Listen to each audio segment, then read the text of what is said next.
गहरे जंगल में एक नन्हा सा सफेद खरगोश रहता था।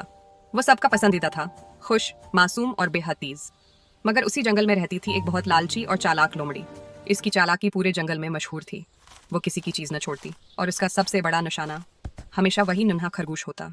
जब भी खरगोश कूदता, लोमड़ी पीछे दौड़ती। जब खरगोश गाजर चबाता, लोमड़ी झाड़ी के पीछे घात लगाती। पूरा जंगल कहता था, लालची लोमड़ी एक दिन खरगोश को पकड़ ही लेगी। लेकिन खरगोश तेज भी था और होशियार भी। एक दिन लोमड़ी हसबी मामूल खरगोश का पीछा करते हुए दरख्तों के बीच दौड़ रही थी कि अचानक वो जोर से शिकारी के जाल में गिर गई। रस्सी ने उसे अलटा लटका दिया। लोमड़ी पहली बार सच में डर गई।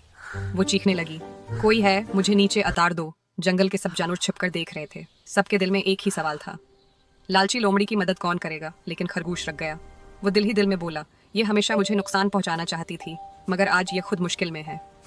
खरगोश ने हिम्मत की, आहिस्ता आहिस्ता उसके करीब आया, अपने छोटे दांतों से रस्सी चबाने लगा और आखिरकार जाल टूट गया। लोमड़ी धड़ाम से जमीन पर गिरी।